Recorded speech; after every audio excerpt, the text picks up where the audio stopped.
बिस्मिल्लाहिर्रहमानिर्रहीम। अस्सलाम वालेकुम। आज अल्लाह के फजलो करम से 7 मुहर्रम के दिन हम सब ने तारीख़ी बीबी के अलावे की ज़ियारत की और अल्लाह से दुआ किया कि हमारे दिलों में जो अहले बैत की मोहब्बत है वो मोहब्बत में इजाफ़ा कर। जैसा कि आप सबको पता है कि करबला की जो जंग हुई वो हक़ और बातिल के बीच में हुई।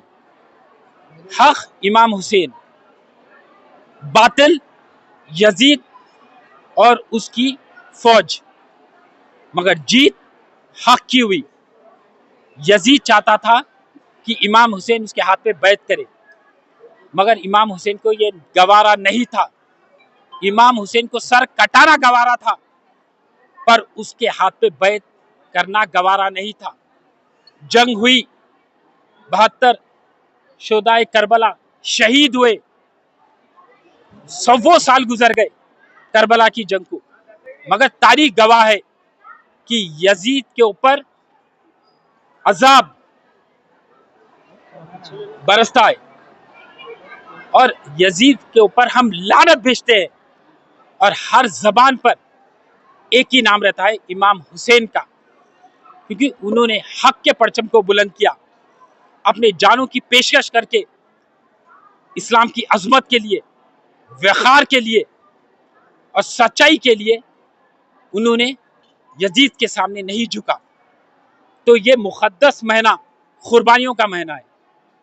मुहर्रम के महीने को हमें समझना चाहिए, ये कुर्बानियों को हमें दिल में बसाना चाहिए कि हम जुल्म के सामने नहीं झुकेंगे। इमाम हुसैन ये साबित कर डाले कि इस्लाम कुर्बानी मांगता है। वहां पर लश्कर था, यहाँ पर तादाद कम थी और इमाम हुसैन को अच्छी तरीके से पता था कि शहीद होना है, क्योंकि इस्लाम की सरबुलंदी के लिए हमें आगे बढ़ते हुए हक के परचम को लहराते हुए शहीद होना है और इस्लाम की हिफाजत करना है, ये समझना चाहिए। और वो मुसलमान ही क्या जिसके दिल में अहले बैत की मोहब्बत ना हो। तो मैं सबसे गुजारिश करता हूँ कि ये मुक़द्दस महीने में आप ये समझना चाहिए हक और बातिल के फ़र्क को। अगर से हम बातिल का साथ देंगे तो हम जहन्नमी है। ना ख़त्म होने वाली ज़िंदगी के बारे में सोचो, फ़ानी है ये ज़िंदगी, इसके बाद की ज़िंदगी के बारे में सोचो। अगर से आप हक का साथ देंगे तो आप अल्लाह के नज़रों में रुस्वा नहीं होंगे। इमाम हुसैन क्या पैगाम भेजे? इमाम हुसैन ये पैगाम भेजे कि जुल्म के सामने झुकना नहीं चाहिए। और जो ये लड़ाई थी हक और बातिल की, ये लड़ाई को हमें अच्छी तरीके से अपने दिलों में बसा करके हुजूर सल्लल्लाहु अलैहि वसल्लम के बताए हुए नक्शे पे चलना है, इमाम हुसैन के बताए हुए नक्शे पे चलना है।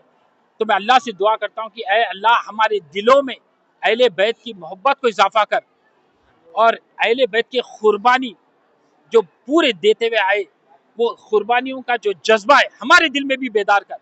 और हम अल्लाह से दुआ करते हैं कि जिंदगी जिए तो इमाम हुसैन की तरह और मौत का दामन पकड़े तो इमाम हुसैन की तरह। हम भी एक हाजत करते हैं इस मुक़द्दस महीने में, एक मुक़द्दस जगह पे, कि ऐ अल्लाह हमें भी शहीद का मर्तबा दे। तो शहीद का सबसे मर्तबा आला रहता है इस्लाम में। तो मैं सबसे गुजारिश करता हूँ कि इस कुर्बानियों को समझो। और आज पूरों के दिलों में मातम है। क्यों मातम है? क्योंकि अहले बैत मुकम्मल तरीके से उस वक्त शहीद हुआ था। वो शहादत को हम अपने दिलों में बसा के आज मातम करते हैं। और मैं साथ ही साथ इस मुक़द्दस जगह से एक पैगाम भेजता हूँ कि आज जितने सियासतदान आ रहे वो सियासत की बात कर रहे, तो ऐ मलूनो, ऐ नामको, जरा समझने